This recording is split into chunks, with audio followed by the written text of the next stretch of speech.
Welcome to Not Starving Artists, the podcast.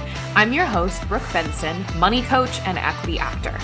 I am your financial cheerleader, here to help you build your financial confidence and have power over your money.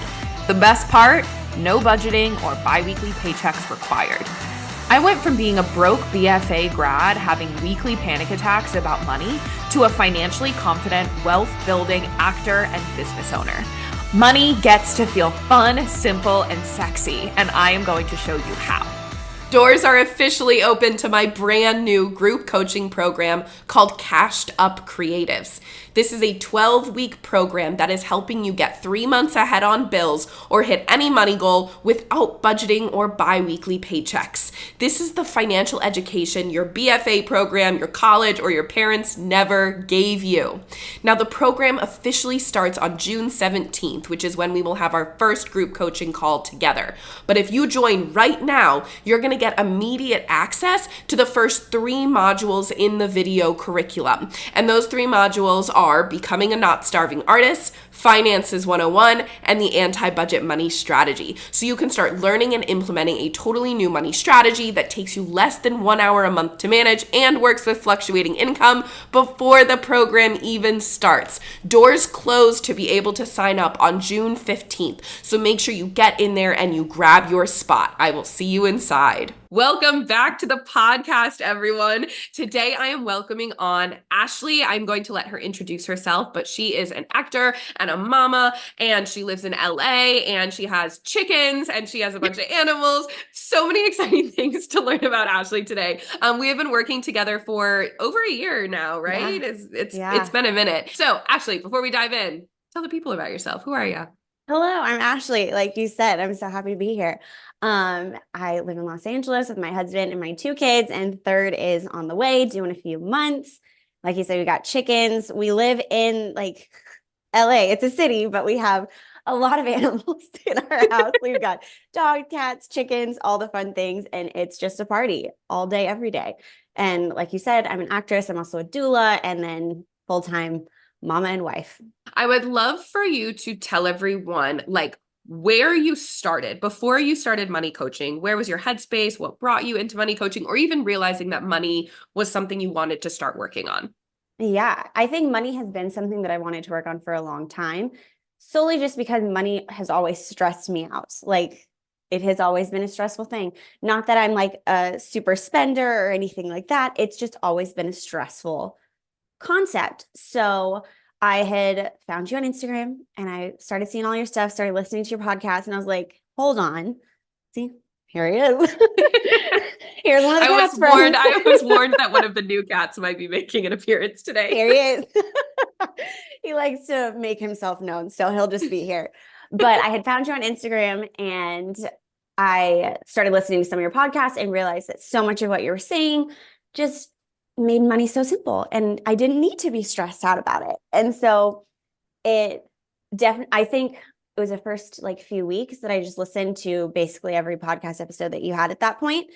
And I was like, okay, this is a vibe. I'm here for this. And I, when I knew people who had worked with you before, and so I reached out and was like, okay, is it worth it? Should I do this? And they were like, yes. So I did. And here we are. And it's been a year now. So let's talk a little bit more about the stressors. Like, what were some of those stressors at the very beginning that felt like, what were they saying? What were the tactical things? Yeah, a lot of just what if questions. So even though I have been, working some consistent income and having steady paychecks and things like that, the what if questions in my head were always there. And I think that that's kind of across the board when you have an artist who, for the most part, most often, like, it's always, okay, well, what if this happens? What if this is not a super stable course of work that you can go into? And so having all of those what if questions, even with the steady paycheck, like, they didn't go away, even though I still was working in this corporate job and having my every 2-week paycheck, those stressors were still there. So stress of that, stress of credit cards, because debt was something that like was a no-go in my household growing up. There was like, my parents didn't use credit cards. Like, it was just credit cards were absolutely not. So having stress about utilizing credit cards because I knew that I wanted to, but was very overwhelmed at the concept of like the credit score and all of the things. And so I had like my one credit card from when I was 18 and I was like, I'm going to be a grown up and I'm going to get myself a credit card. But being able to, I see all these influencers on Instagram that are doing like the travel hacking and credit cards are the coolest thing ever because you get all these points. Trying to wrap my head around that by myself, looking at Instagram was very stressful in and of itself. So for trying sure. to I think that money felt very big and money felt very scary. And it felt like people who weren't stressed out about money must know something I don't know because they're clearly not stressed about it.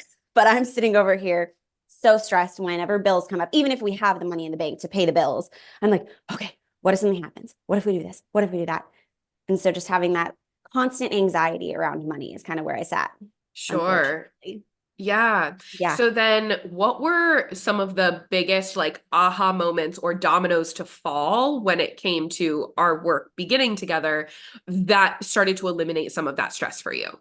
One, not having to use a spreadsheet to track everything because I am not one of, I like order, but like if anyone's going to be a spreadsheet person, I need everyone to know this, it would be Ashley.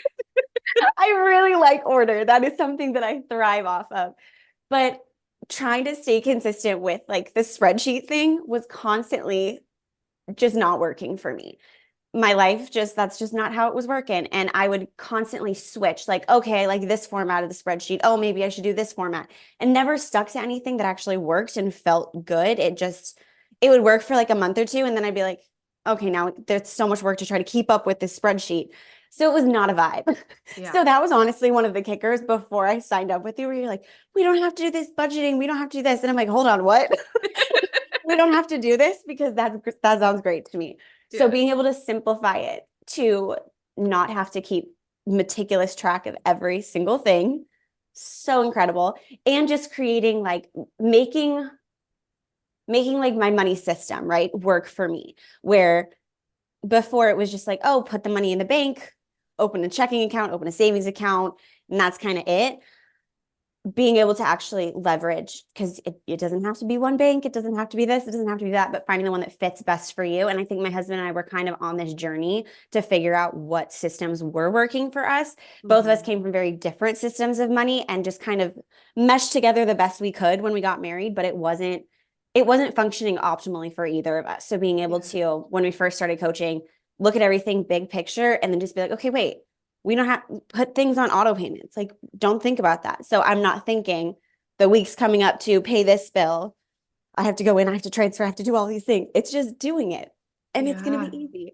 So really taking those super practical steps that in my state of like stress and overwhelm, I couldn't practically do for myself. I would just get there and get into this freeze state of like, okay, I have to do all of this. I'm stressed, all of that. Simplifying it with you was hugely helpful.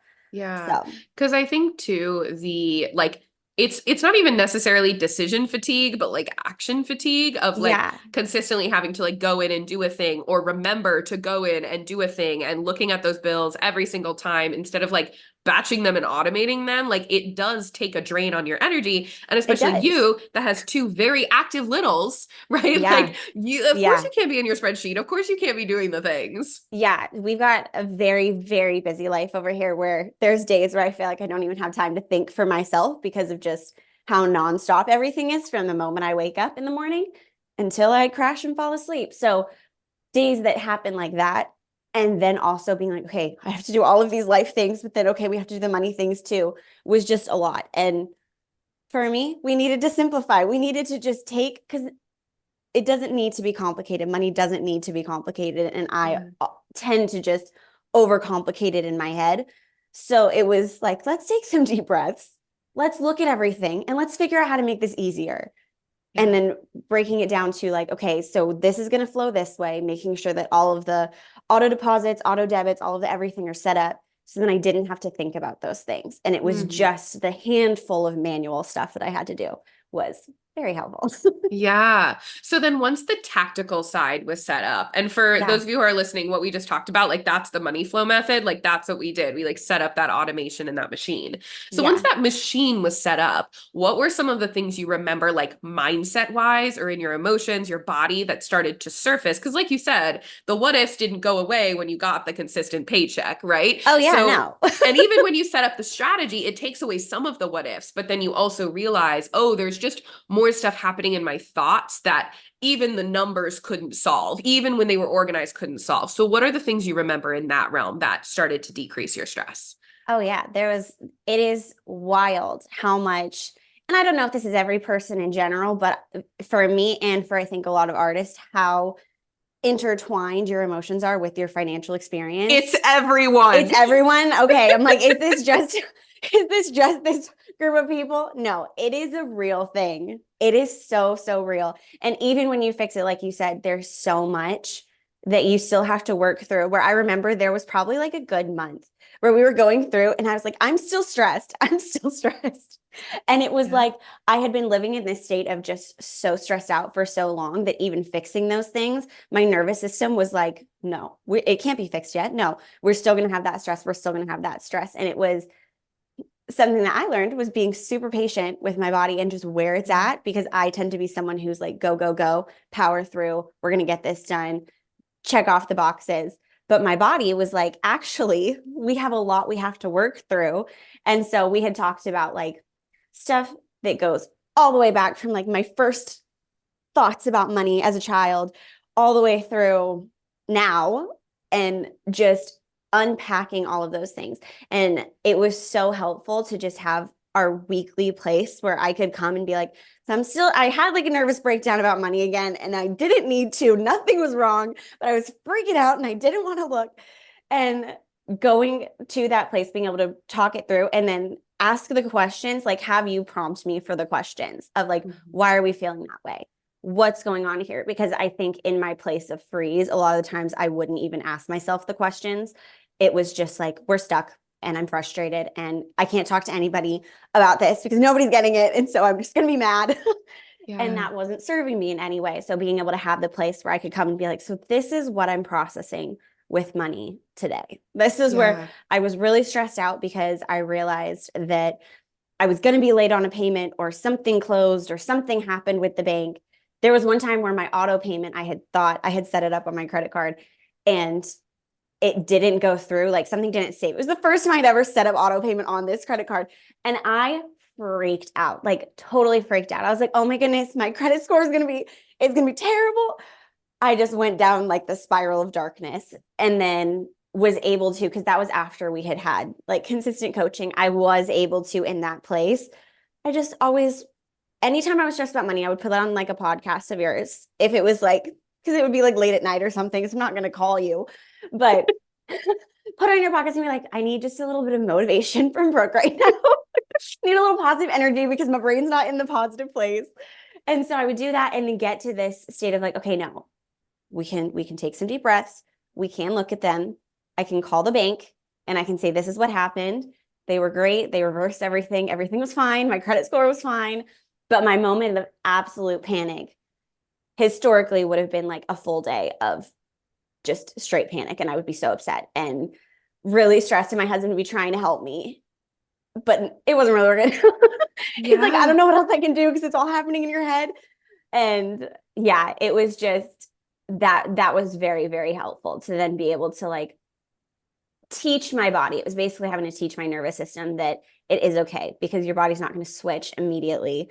You have to give it the evidence to then be in a place of peace. So yeah, one of the things I remember is how logical your brain is, right? And so what would happen is you would see your brain having thoughts and you'd be like, these are not logical. We know exactly why we don't have to feel afraid of money. So if I'm feeling afraid of money, bad on me, right? Like something's Yeah. wrong. And I remember shame coming into play there. And so what we were Yeah. doing on those calls is like, how does it actually make so much sense that your body is reacting this way? Like that's when we would go back into those stories from childhood where it's like, it actually makes perfect sense that you froze because of X, Y, and Z. So like, let's not be Yeah. mad. That's normal, right? And yes, like your body can't just flip a switch, right? You have to teach it that it's safe. Yeah. Oh, absolutely. That beating myself up about money was definitely something that we worked on the whole time, literally the whole time. And yeah, we would go back to those places and be like, okay, well, where was that? The amount of times I cried in our calls, so many times, so many. And that was before I was pregnant. It happened when I was pregnant too, but before I was pregnant, where I would just Yeah. be like in tears and I'd be like, I don't know why I'm crying. And you're like, of course you do. You're literally saying why you're crying. And I just had to learn to be more gentle with myself because I tend to, like I said, be pretty hard on myself, set really high expectations for myself. And when I don't meet those, then I end up like getting frustrated with myself over it. So learning how to extend the grace that I'll extend to other people, also to myself, because I'm also a human and it's okay to have Yeah. feelings. Yeah. There it is, right? Like extending Yeah. yourself the grace that you give everyone else in your life. Yeah. Yeah. Because Yeah. you're like, do you treat anyone else like this? And I was like, no, absolutely not. Because blah, blah, blah, blah, blah. She's like, why don't you do that to yourself? I'm like, I don't know. I Yep. don't know. And something that I have seen you get so good with is like it's not like you never have a money freak out now in your life. Yeah. There's so much less often. But Oh, what I yeah. noticed, right, is when you started to like clock what your body is doing, you let yourself sit with it. And then you would say, like, I'm going to come back to this later, right? You would go listen to a little podcast or like come back the next Take a day when sec. you, yes, take a sec. And then you'd be able to have the clarity of like, my body was having a moment. I can't think straight right now. Okay, cool. I'm going to come back to it later. Then you could come back clear headed and do the tactical thing you wanted to do or think through the thing. So it's Yeah. like, and of course they decreased in frequency, but you got so good at letting your body do what it needed to do. And then you collected the evidence of how it was okay. And it wasn't like you were collecting the facts about why the freak out didn't need to happen in the future. So with the reversing the fee, right? You were like, Yeah. okay, I'm freaking out. I'm freaking out. Then you got the fee reversed. And then I think there was another time, wasn't there another time where you got hit with a fee and you got it Yeah. reversed? And it Mm-hmm. was so much quicker of a process because you Yeah. were like, Because I oh, I didn't even can think do that. about it. You were like, oh, I can just get it reversed because of the Yeah. learning that you had. Yeah. And I think that's one of those things that I had built up in my head, that things are so big and so scary. Like the bank is so big and so scary, and they're not going to listen to me and blah, blah, blah. Like I don't have a number in my bank account that makes me like an it person at the bank. So who are they going to listen to? But that's not the case at all. You're still talking to people on the phone who might have less money in their bank account than you do. Yeah. So I think, yeah, being able to demystify just kind of the world of money and the world of finance in general, because, I've worked in a corporate job where like finance is really big and like scary people and blah, blah, blah. And it doesn't have to be that way. And that's okay. And somebody else being kind of stuffy about their numbers doesn't mean I have to be stuffy about mine. Like I can be chill. And our the weekly money dates and money parties, loved that from the get-go. I was like, hold on, wait, she's having like a date with herself about money. This is so fun. So my husband and I have like done that, and we've made it into a thing where the first few times, I will say, were hard, because anytime that we had talked about money, we would run into this place of like me being really stressed out, him being able to like look past the emotion of it because he doesn't have the same upbringing with money that I do, but still not really be like, there just not being a way that we can connect and find a good playing field to discuss and like make financial decisions. Like we would do it when we absolutely had to, but it was more reactionary than it was proactive. So being able to like turn it into this fun thing where, yeah, like we're going to make cocktails together and it's going to be fun. And whether that's after we put the kids to sleep or like when we actually go and like schedule a date and we go out somewhere, it just made it so easy. And then also thinking through like just the weekly money check-in things, keeping it so relaxed and figuring out what both of us needed, whatever week it was, nervous system wise. Like, do we need something fun? Do we need to make this kind of like uppity, or do we need to like be cozy and just do this like in the early morning with coffee? And being able to make it an experience versus just a task that you have to do on your to-do list. Great Fabulous tip. I love that so much. And I also Yeah. want to note too that like you have money dates with you and your husband, and you also have money dates by yourself. And so like you're Yeah. developing a relationship with money together and you're developing one separately. So let me Yeah. ask you, what were some of when you were having conversations with your husband, right? Were there any things that you learned in how to articulate how you were feeling and thinking about money, or any conversations that stick out when you two were communicating together about finances? I think, I don't know if there's one that sticks out in particular. I just know that the first few times, even because I was like, we're jumping into coaching, it's going to be fixed. I'm going to be better. I've done 3 weeks of coaching. So clearly all of my problems are gone. I've gotten all of the tips that I need. So we're going to just dive right into this. And then it didn't go I still got stressed out and I still got frustrated. And it turned into like an argument between the two of us just because our communication was breaking down because I was in a place where I really shouldn't have been trying to communicate. And so being in that place was like frustrating. But then once I started to, accept the places in myself of why I was getting to that, because I think I was pretty avoidant of, the years and years ago, I'm like, no, I'm grown now. That shouldn't bother me. But being able to have grace for little Ashley in those places, and then being able to come to the conversation in a completely different mindset, because I was looking at it so just face value and so close, where I'm like, this must be a problem between us, the way we're communicating, the way that we're doing this. I don't feel like we're this bad at money. It shouldn't be this stressful. And being able to just take that step back and realize my place in that, and know that like there's points where I probably blamed my husband for things that were absolutely not his fault. And he was just like, what is happening? Mm-hmm. And so I think it was the beginning of our coaching was really eye-opening in that way, where it really was just like, okay, this is bigger than this one moment, and that's okay.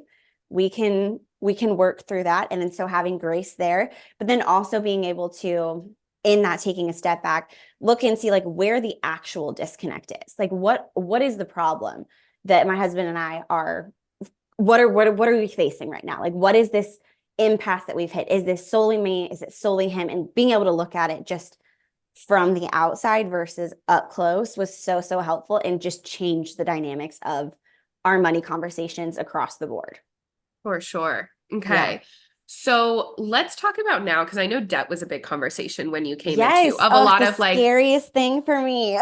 yeah, tell us more, please. Yes, debt was like the most evil thing in money. Like that is just how it was for me. And so my husband and I, because he wasn't scared of debt, I was terrified, absolutely terrified. Like I went to college, but I paid everything. I did not do student loans. It was like, we're not going to do any kind of debt ever. And then we got married and we were doing all these things and we were using our credit card and making conscious choices. We weren't just like being crazy people over here. We're making conscious choices of like, we have this credit card, we can use this and we can pay it off and blah, blah, blah, blah, blah. But the thoughts of like debt sitting on my credit card for even like the tiniest amount of time was a constant stressor, where like it was every single day I'd be thinking about it, and it would impact my decisions for all spending that I would do. Where even though we had consciously like, we had bought, I don't remember, one of the things, just a random thing. Like we had bought a plane ticket somewhere and we had gone somewhere and we were like, okay, we'll pay that off next month or like the month after when we get X, Y, and Z. These things fall into place with our money, etc. We had that thought, but then it did not change that for those 2 months that we were going to be paying off whatever it was, I was stressing about like going to the grocery store, where I was like, nope, I don't think we should go to the grocery store because we have to pay that off. And so we're in the red. That's what this means. We're in the red. We don't have the ability to do this. If we put more on it, then we're going to be more in the red. And then it's just all bad. And it was like that for every money decision that we were making. My husband's like, we got to still do things. Like we have to put gas in the car. We have to do all of this stuff. And so, yeah, it was just a big old fat constant stressor in my mind that was so scary and just made me really sad every time I thought about it. So working with you had a podcast about it, about being neutral about debt. And I was like, what is this? What do you mean neutral? Debt is evil. What are you talking about? You're supposed to punish yourself when you have it. What? Like, what? And I think there was definitely a disconnect in my head about it, because I also am like, okay, but you can get a mortgage and you're supposed to like pay that off. And I don't know if I like equated that to the same thing as like credit card debt. Mm-hmm. But in my head, like debt was just bad. Debt's bad. And then I would have these little one-offs of like, oh no, but that's not like real debt. That's a payment plan. That's something that's not debt. But this is debt and it's terrible and we want nothing to do with it. But I also had this internal conflict of I don't want debt, but I want to be able to use credit cards because I see all these people utilizing all these credit card points. And that just seems like, why would I not want to do that? Yeah. If I can use these credit cards and get all these points and do all these fun things versus not, I definitely want to do that. So it was like this place internally where I was at an impasse where my husband's like, yeah, let's do it. And I'm like, but we can't because then there's debt. Yeah. And what do we do?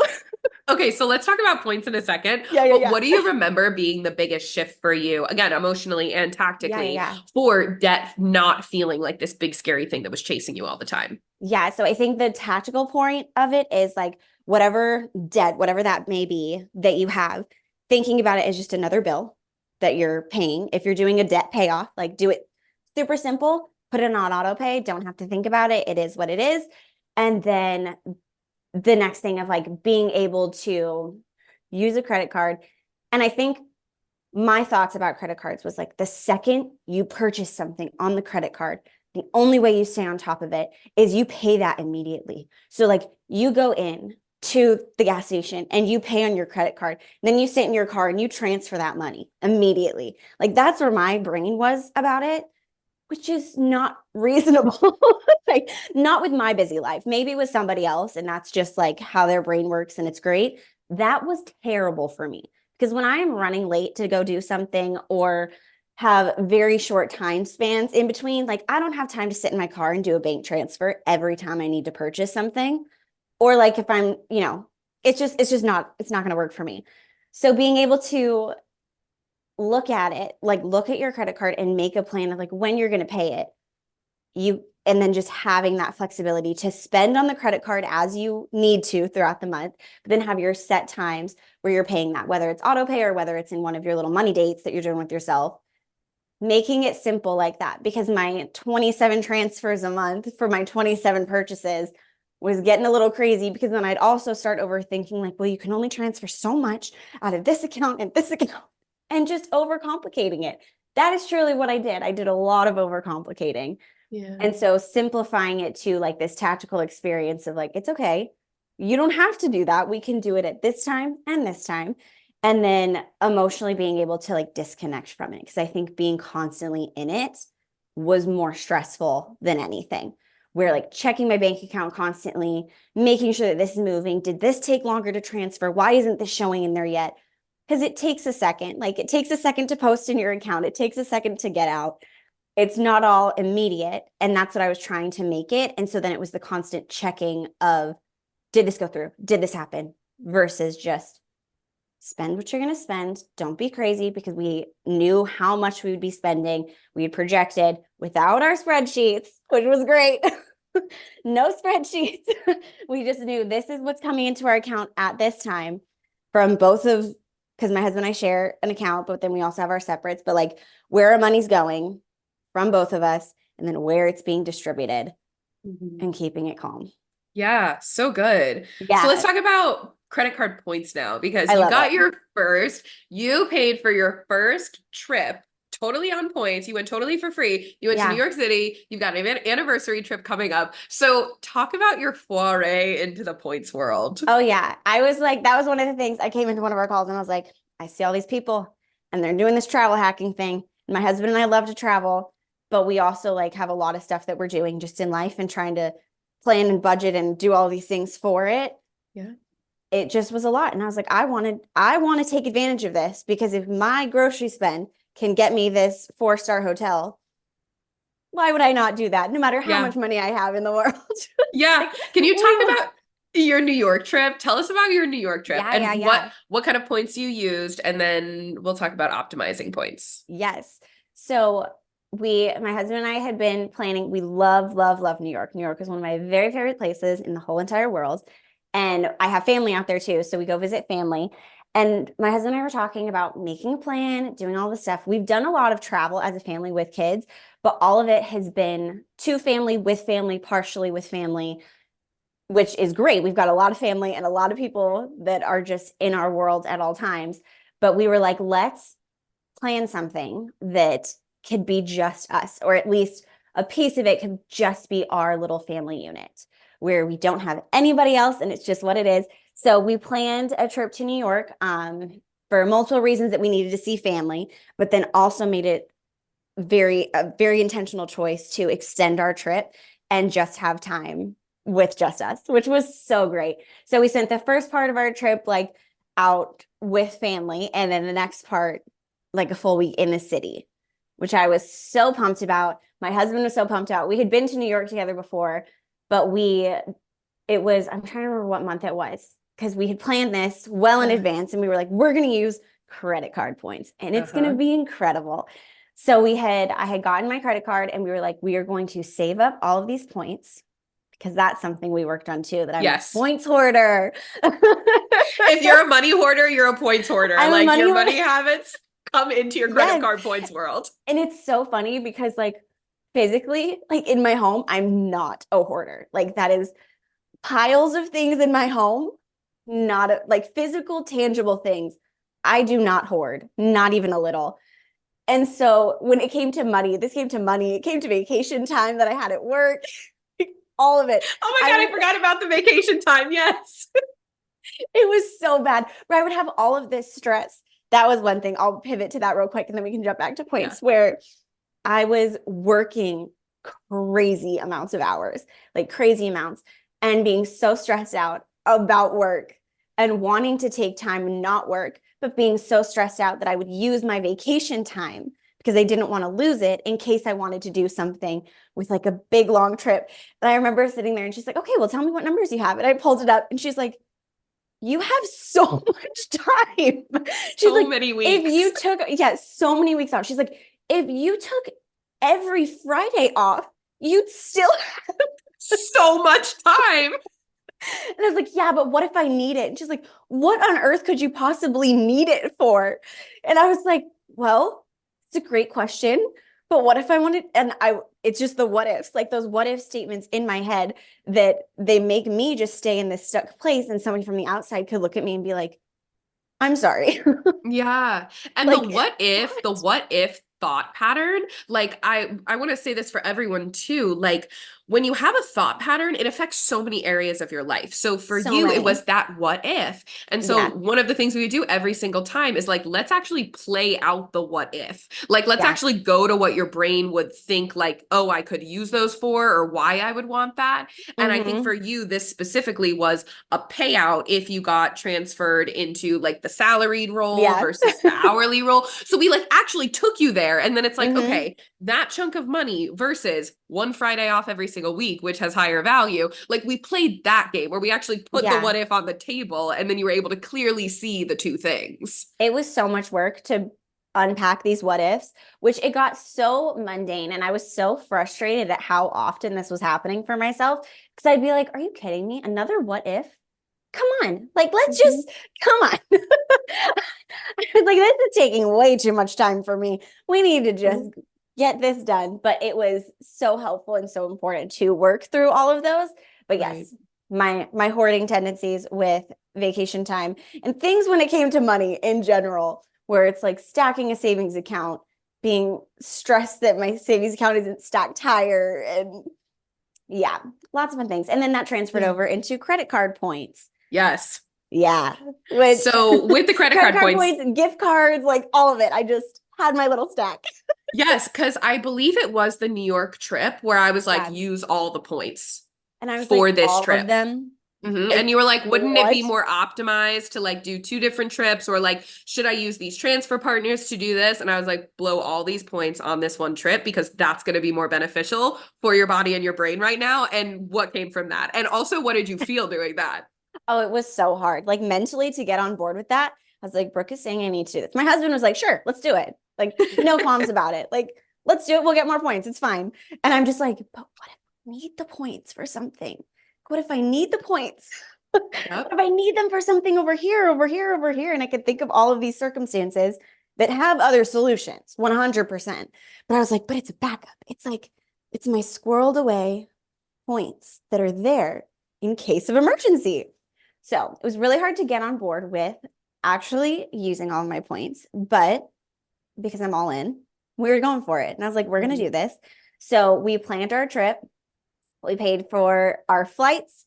And it was great because we didn't have to do like tons of connections, which we had done before. So we just like got our flights for me, my husband, and our 2 children, which we only had to pay for one of them, I think. Lavielle was still he was still under the age that you have to pay for, which was great.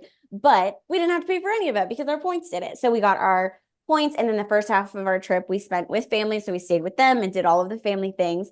And then we took the train into the city. And it was just absolute magic. We checked into our hotel and we planned all of these different things. We went to all of these restaurants, took the kids to all of the different places, took them on the boats. We stayed really close to Central Park very intentionally so that we could go spend time in the park with our kids and just keep it as this very relaxed trip that we did plan things to do, but we also just left so much free time for us as a family of like, what do we want to do? We don't have to, my husband and I have done the touristy thing in New York multiple times together and alone just because we love it. And our children are 3 and under. So they're not going to appreciate going to the Met. Like they're not. So we were looking at all the different things that we could do just as a family. Like where can we just go walk? And we walked all around Central Park. We walked through the city. My husband would like get up early with my son and go out and get us breakfast in the morning. So it was just the most magical experience that was covered with everything. I didn't have to think about money. It was just, we went, we stayed there. There was no one else that we had to coordinate with. It was just us. And I took off time from work. That was the other thing. Yes, you did. That was the other thing because the corporate job that I work, because again, we're super busy over here, do lots of things. So I've got all of my creative endeavors, but then I also have my full-time like corporate job that I do remotely, which is great for so many reasons, but I err on the side of overworking then because I'm like, oh, it's just remote. I'll just keep working. It's fine. It's just remote. I'll just take my computer and it's fine. I don't need to take time off because then I'll keep accruing my time and blah, blah, blah, blah, blah. So I actually did take the days off, did not work while I was there, which was super cool because it was so much, we created so many like core memories as a family, which was so fun. And it was great for, my son was still so small, but we have so many pictures, we have so many memories. My daughter will talk to us about different things, seeing 2 toddlers ride in the subway. Like it was so fun because we really were like, we're going to go and we're going to spend time in the city and we're going to do all of the things. And so we didn't even bring car seats. We were just like, we're going to take the trains everywhere and we're going to do this. And it's going to be so fun. And it was incredible. Yeah. And then I came back and there was no extra, like we didn't have any extra spends that we were doing. It was just like the different stuff we'd spent on food, which we would have probably spent close to anyways if we were spending groceries. So it didn't change anything about our financial situation to go away for that, which was incredible. Yes. And like letting yourself be open to that option because of the work you did about releasing like the debt and the fear around credit cards, which is what even allowed you to think about points in the first place. And that you didn't have to start making a ton of more money in order to have this luxury experience and have these core memories with your family, especially before baby number 3 came along. Yes, because that was right before I got pregnant with baby number 3, which was so great. So it was like the perfect little trip for our family. And then, now we're going to have and then another one. You acquired more points, right? You had another sign-on bonus that you got. And so it was also healing that scarcity, which again, the thought patterns bleed into everything, but it's like more points are always on the horizon. I can always just go get more points if I want it. And I can also start making more money if I want it. Because this is something I'll say too, is the thing about the points world is it's really easy to start veering into like, I can't imagine being able to afford these kinds of trips for myself. So I'm just going to rely on points when points just get to be a fun bonus. And let's also have the thought that you can afford these points. So I'm going to bring us now into the next part of this conversation, which is Yeah. increasing your income, right? Because as we Yeah. were looking at your numbers, making all of your money organized, it was like, right, there isn't really a spending problem here. Like, we don't have a problem. You just want more wiggle room. So Yeah. let's work on increasing your income while you still get to have luxury experiences. Like, let's get you traveling. And you're also going on an anniversary trip with your husband, right? That's what the next Yes. round of points was for. Yeah. So it was so great because that was one thing I was like scared about credit card points and being like, well, what if like my credit score isn't good enough? What if I don't have this to get another great sign-on bonus? And I remember getting a sign-on bonus in the mail, and then I didn't end up applying for it. And I was so upset about it because it had expired or something. Like I had gone through, gotten pre-approved for it, and then just froze. And I was like, I don't know if I should do this. I need to check with Brooke, blah, blah, blah, blah, blah. And then I was like, you know what? I'm just going to do it. I'm already approved. And when I went to do it, it had timed out. And so I was so upset. And I remember talking with you about that. And you just were like, another one's coming. Like so easy. You're just like, don't you worry. That exact offer is going to come again so fast. And I was like, but what if it doesn't? What if it doesn't? And then like literally it was not even 3 weeks later. The exact same little pamphlet came to me in the mail with a new thing. And I was like, you were right. And you're like, because that's how this world works. And like you put out the energy. I remember you talking me through, like, you're just, whenever you spend, you're going to say like, bye-bye money, go make more and come back to me. Go make some babies. I'll see you soon with your new family. And I remember being like, okay, I'm going to think that through. That sounds kind of silly, but it's so fun and so light. And so there's nothing heavy about it, where it's like, yes, go do that. And then it actually does happen that way. Like it really is that simple. Yeah. And so I was really stressed out about this credit card offer that I didn't get, and then got one immediately. It was the exact same. That was a great credit card offer. And so, yeah, then we worked on getting all of those points. The first time we did the credit cards, I was like, we have to meet the spend bonus quickly, which I also was a exercise in learning. You don't have to do that. Like they give you a few months because they can, and it's okay to use all of those months. So then this next round I worked really hard on not just trying to spend everything all at once. We were like, no, we're just going to do our everyday spend, all of that. And we met it because we live in Los Angeles. It's not a super cheap place to live. So our spend is there. It wasn't something I needed to panic over, but my brain was just, as I was decreasing the things to panic about, it started to try to find other things to panic about, where it's like, okay, we don't need to stress about the money or the debt anymore, but we could stress, okay, we can't stress about that, but I guess we can stress about like, oh, what if you don't spend enough on it and then you don't get your bonus? So that was a really cool thing my body started doing. That is my favorite thing about working on money, is that money is the easiest thing for anxiety and panic to latch itself onto. And when you logistically take away the things for it to latch itself onto, you make your management simple. You are literally looking for evidence of why scarcity does not exist for you. You are taking the actions, you're doing the things, you're looking at the numbers, you're like, food, shelter, water is taken care of. When you remove all of that from anxiety, it's like, where do I go? Where do I go? And so you're seeing anxiety in its truest form, and you're watching it try and latch on to other things. And it actually makes it really easier to heal and work through your anxiety as you watch it try and latch on to other things in other areas of your life. Yeah, I remember one of the things you kept saying to me is like, it's okay. Just tell your body, tell that anxiety in you that like, it's okay to have those feelings, but I'm going to show you why we don't need to, versus me just being like, I shouldn't have this feeling of anxiety. There's nothing to be stressed over, because they can seem very, very similar, but they're so different. And the way that you treat yourself in that will determine if it gets better or worse. So yeah, that was a really big deal. But yes, we realized that we did not have actual problems. I was just really stressed about lots of things, had a really bad scarcity mindset, even when everything was completely fine. Yeah. And so then so we shifted at that point in our coaching. We went from me just being like, I'm stressed about money all the time, somebody help me with my personal finances, to I had already started my business and wanting to then hone in on what are we doing in this business? Like, let's actually break this down. So that was a cool shift that we made of since I already have this business established, like this is right now, this is the way we're going to increase the income because it's right here. We love to do it, all of that. So yeah, we switched into business mindset.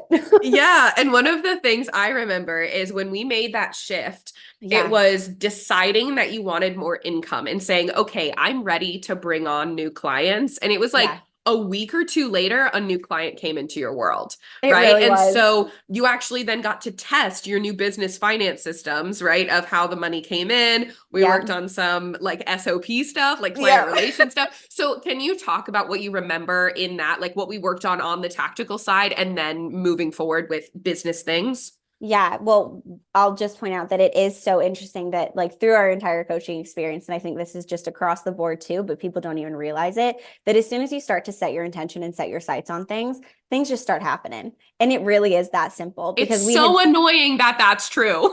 it's so frustrating, but it's also so simple. And like every time I would get to a place where I was like, well, I don't know. Okay, I really do want to get more clients, but I don't know how I'm going to do it. And then I just get a random way that a client came to me and it's like, well, this person found me through this, this, and this. It wasn't any of the like super big marketing things I was doing or anything like that. It just started to happen organically and very specific things. I think it's so cool how all of this works out because the specific clients that I was getting really challenged me in ways to build my business into a better system. So whether that would be like, the structure of how I'm actually relating with the clients or just the business side of it too, of where the money's going to, how it's being distributed, all of that. Because again, I tend to overcomplicate a lot of those different places. So it created opportunity where I couldn't just sit and overthink everything. I actually had to take actionable steps to make it clearer, make it easier, make it work for the way that it's going to work for me. Because my business is going to work in a way that is structured for myself and my husband, and that's it. Somebody else might do it completely different, and that's completely fine. And being okay with that. And just resting in that of like, no, somebody else, because I'll do that thing in my head of like, oh, well, what does this person do? Let's mirror this person. But their brain's not my brain. And their money stuff is not my money stuff. And their business is not my business. So what are the things that for me in this moment, also the tactical of building out all of those things, but then also keeping it where we don't have to hold everything like this. We can hold it with an open hand. And that was something you constantly reassured me on because I was so like, we're going to write it in stone and this is how it's going to be forever. And you kept saying things. It was like every time we talked about business, you're like, so this is for right now. And when you have more clients, when you have this, you can adjust it and it can change, but we're just creating the system for now. So being able to be okay with the system that is going to change and flow. And I don't have to have it built out to the very far extreme of what it will be someday in all of the different ways, right? So right now I offer all of these things, but in a few years I might offer a plethora of other things. I might not offer the same things, and that's all okay. And I don't have to figure out every detail of everything right in this moment. I just need to deal with what I've got. Right. And even pivoting when you got pregnant, right? You're like, and then I'm going on my own maternity leave. And so what does business look like as I go into have my own baby? Okay, let's talk about your industry then. Because as a doula, being in the wellness industry and that more holistic industry, everything's a little more loosey-goosey, right? It's less of that masculine energy that business and getting clients like tends to have, where it's really easy to charge and set your prices. And like, here's the things. The doula industry is a little more loosey-goosey. Like I think about the dance industry, it's a little woo-woo, right? And so can you talk about like the things that you were coming up against when it came to your business structure and your pricing and the money piece of it?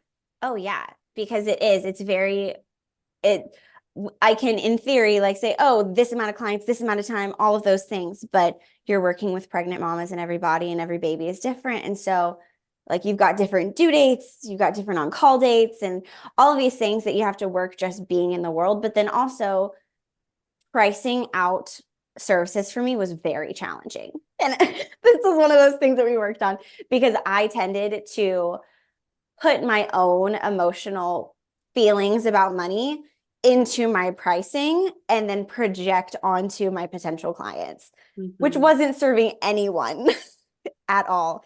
It Because it wasn't was draining you. Like it was yeah, becoming frustrating. I remember we did the math one time with what you were yeah, currently charging with all of the in-person meetings you were having and then the birth and all of that. And we did the yeah. hourly rate. And I was like, do you like this hourly rate? And you were like, that makes me want to puke.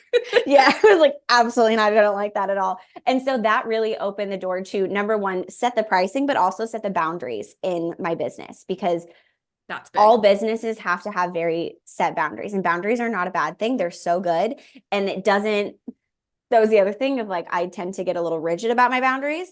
And you're like, we don't have to. It's okay. We can take deep breaths and we can pivot and we can do this. And it can be this month is like this is like this. And you were just like, we have to set these boundaries so that they're in place. And then it's up to you to both hold those boundaries and know when you can be a little flexy on those boundaries based off of whatever circumstances you run into, which my brain tends to go to like, but in emergencies, this. But I just had to stop like even letting my brain go there in order to set the boundary. Because I'm like, of course, Ashley, emergencies are a completely different thing. So we're not going to even talk about those because those are the exceptions. We have to create the rule, not just acknowledge all the exceptions, both for, pricing out what I would be charging for different services, and then also in the actual relationship with my clients where those boundaries are, because it is a super emotional industry, super emotional, very very energetic. You've got a lot going on. I'm a super super empath person. I feel everything, every little thing, and pregnant feel it even more. So creating those boundaries for like my mental health and my physical body, because I am so attuned to all of the energies and all of the everything. So being able to, have that so that I can be a complete person. I remember I went to one birth and it was where I did not have some good boundaries set, and I did it anyway. I served, and I did the services that I had signed on to do.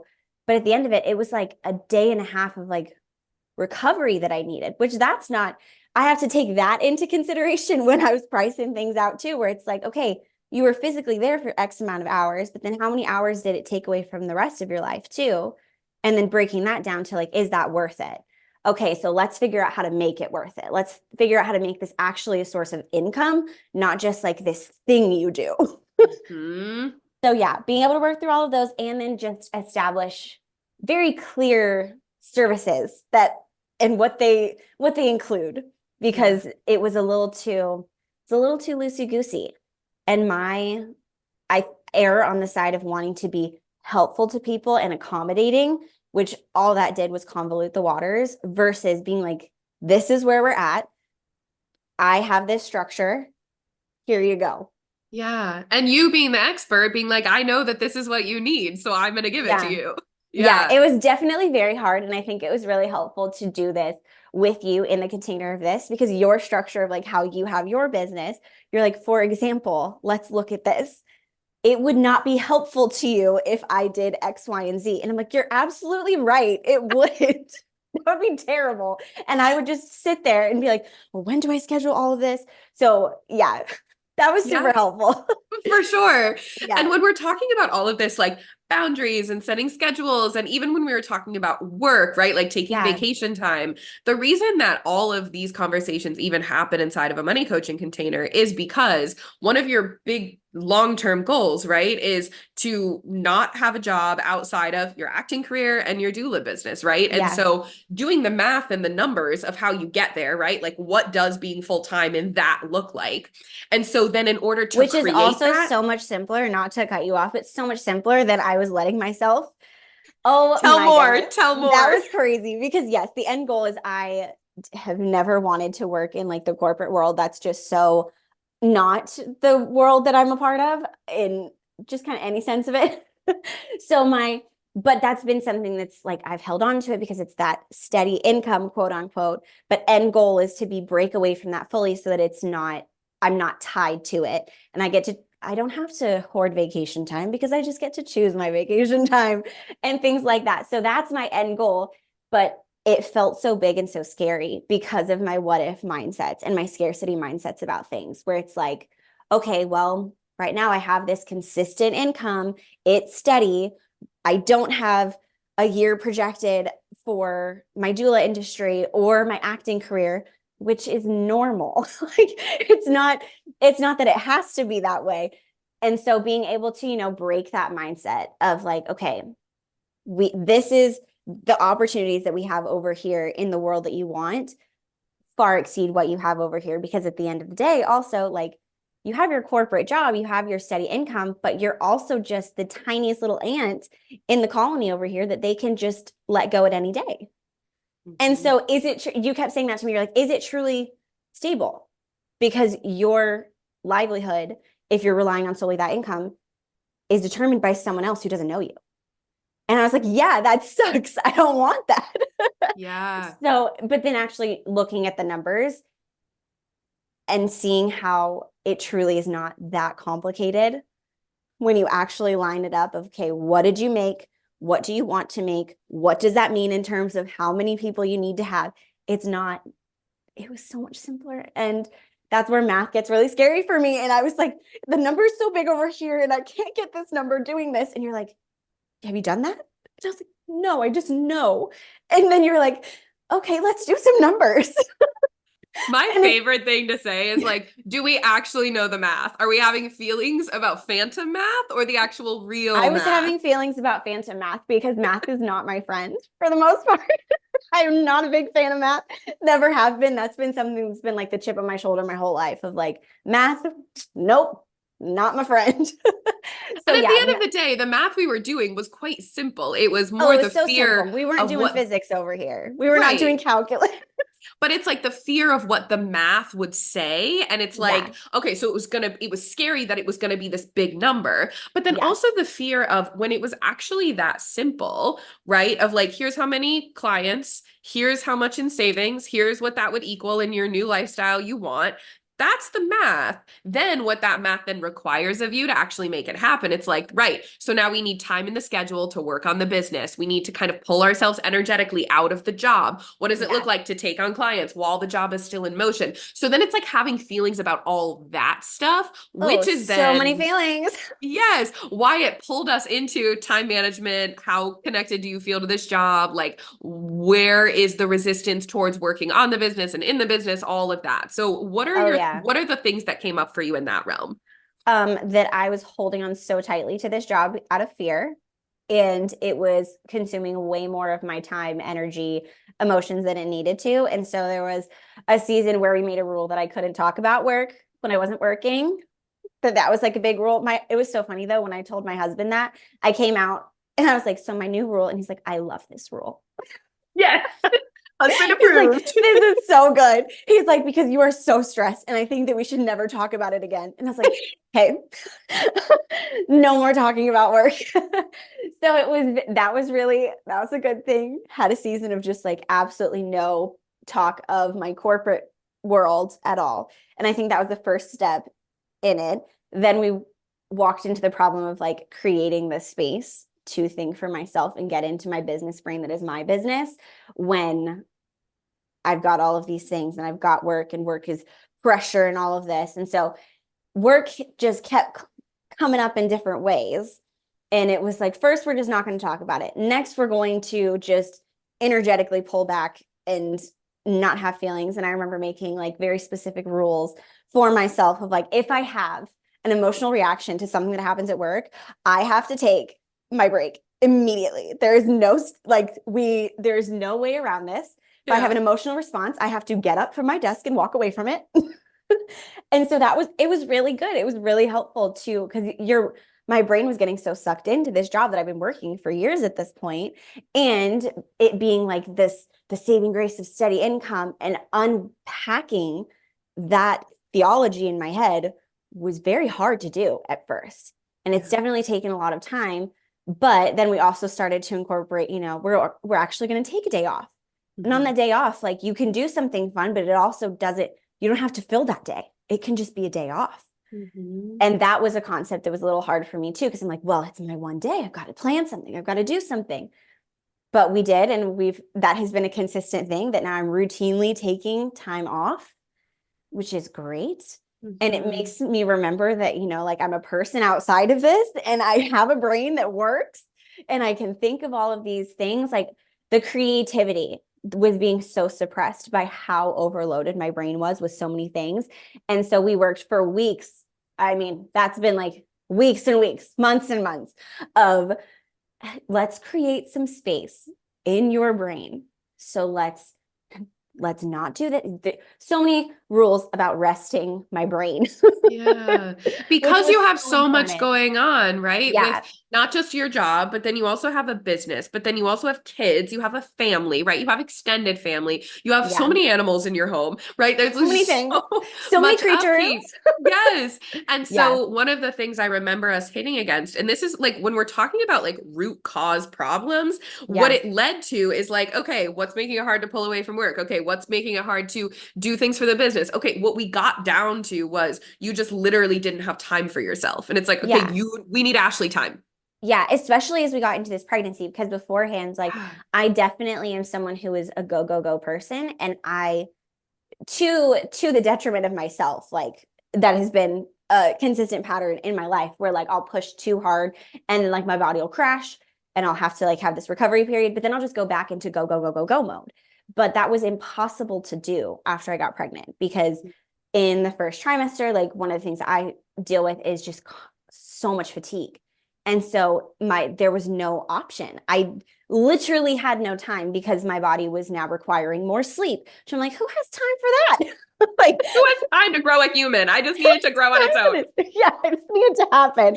And I have like, it's not like I can just nap at random points in the middle of the day because I'm at home with my two toddlers, like two children, 3 and under. It's not like I can drop them off at school and just have the day to myself where I can take a nap and, do all the things. I don't have a live-in nanny. I don't have a live-in housekeeper. So all of these things, when my husband still is going to work, I have all of this stuff to do. So trying to create space in that while I'm extra tired and growing a human and dealing with all these things, have to eat every 2 hours. It's a lot. It was so much for me to try to wrap my head around. And I ended up once again going to that place of giving myself a hard time for like, come on, you should be able to do this. Come on, come on, come on, come on, come on, come on.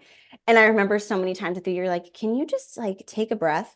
Because you're growing a human. And I was like, I am, but I should be able to do all these things. And you're like, like, you literally work in this world. You're like, I'm not an expert in this and I know this.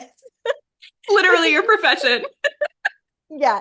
And I remember you kept saying to me, you're like, if your clients were going through this, what would you be saying to them? And I'd be like, I'd be saying this, this, and this. And you're like, why aren't you saying that to yourself? I'm like, yeah, yeah. Yeah. And it was Yeah. hard. It was definitely really hard. And so being able to once again find the grace for myself in this new season, in this new place, and also not letting myself get to the place of overwhelm because, right, we were like, okay, X amount of clients, X amount of months, this is what we need. Okay, now we're going to also have to take time out of this. And so then my brain going to like, okay, so this is now going to postpone everything, blah, blah, blah. And you're like, it doesn't have to. And I was like, but it would, wouldn't it? And you're like, no, it doesn't have to. Like, it's up to you. You get to decide when you take different clients for different things. And you can still meet your goals. You just have to pivot the direction of what you're trying to do because you offer more than just one thing. So being able to pivot and be okay with like where we're at, but also stay focused. Yeah. Because I think that was one thing where I had gotten to a place where I was trying to pivot and trying to pivot. And then I just got to this place of like, well, I guess this is just what it is. And trying to figure out maternity leave, both with, my business and my world of things, but also with work stuff. And just kind of got into this very settled place. It was settled, but it was like a defeatist settled. You know what I mean? Yeah. Where it wasn't like I'm settled and I'm at peace and everything. It was more just, this is the way it's going to have to be because I'm not able to see past this point. And you're like, well, how about we not do that? In like the most graceful way of like, you're not doing something wrong, but I don't want you to do this and then end up regretting it because that's what would happen. I'd end up beating myself up over a decision that I had thought I had settled myself into. But being able to know, like, let's actually plan, let's actually do this. Let's simplify everything. Let's not be overwhelmed by all of this because of X, Y, and Z. So Yeah.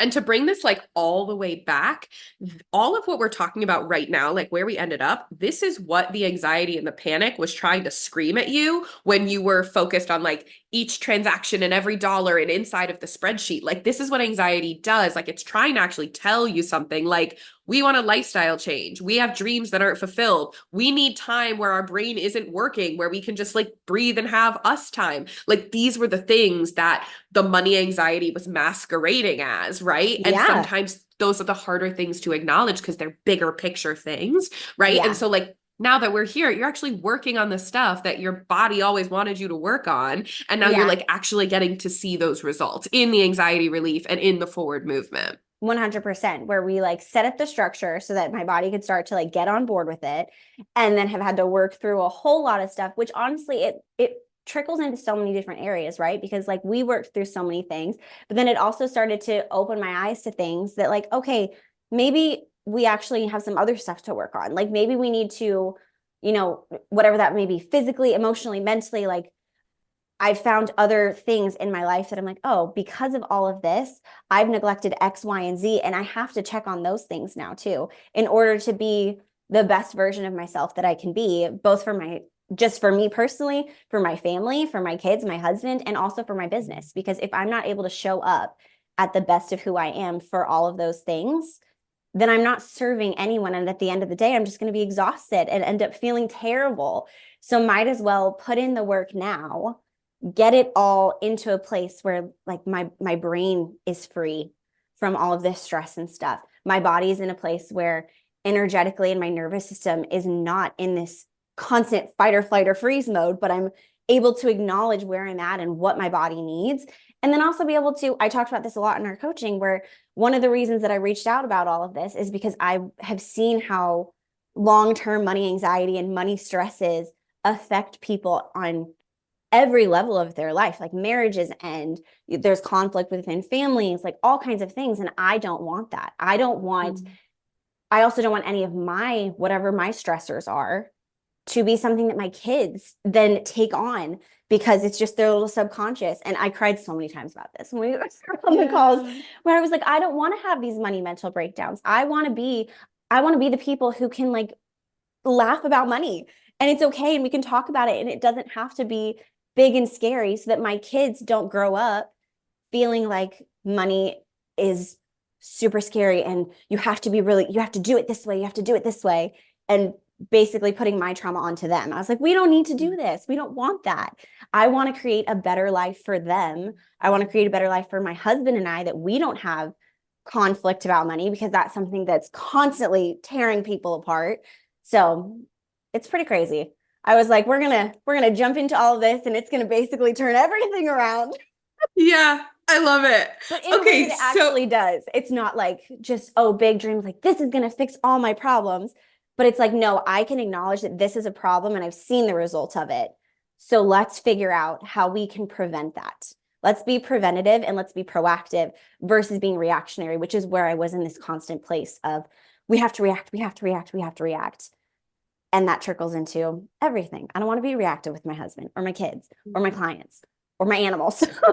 I want to be able to just I realized that there were so many places where I had started to lose pieces of who I was innately because of all of this stress. And I had vocalized that to you a lot of times, where I'm like, I see this as something that little Ashley would not be stressed out about this. Like when I go back to who I am as a person, this is not something like stress like this is not something I want. So let's figure out how to get back to that, because all of this stuff has happened and I want to clear it out. I want a fresh outlook so that I'm in a place mentally that is good. It's simple as that. I want to be in a good place that I feel good about all of the things that we're doing with money, outside of money, with business, outside of business. Because as much as you want to separate it all, they're all touching. There it is. They're all going to touch. That's the summary. Yeah, they're going to touch whether you wanted to or not, whether you tried to or not. If you are the person doing both things, they're there. They're living in your brain together. So you got to figure out how to get them to co-parent. Co-parenting, yes, I love that. Co-parenting with your brain. Yeah. Okay, so Ashley, last question. Where can Yes. people find you if they want to connect with you, or if they're interested in looking for a doula who's in LA, or want to just follow you along because you share lots of awesome tidbits for Lots of mamas to things. be, right? Yeah, so go for Yeah. it. How can people find you? Yeah, so I think the easiest is probably Instagram. I have two Instagrams. I've got my personal one where I just share lots of me, lots of my life, lots of everything. It overlaps with birth stuff because I'm currently pregnant. So you'll see that in there. But then I also have my business Instagram. So my personal is Ashley_Ostroff. And then my business one is Maidens and Mothers, just spelled out fully for both of Wonderful. us. And we'll have those links in the show notes too, so people Yeah. can click on them and find you there. Ashley, Yeah. thank you so much for coming on today. Thanks for having me. I loved it. Thanks so much for tuning in. Come join me on Instagram for more on how to build a simple, sexy relationship with your money. My Instagram handle is @NotStarvingArtists. And if you want to dive deeper with me, head to the show notes to learn more about one-on-one coaching. If you love this episode, subscribe, leave a review, and share it with a friend that you want to get rich with.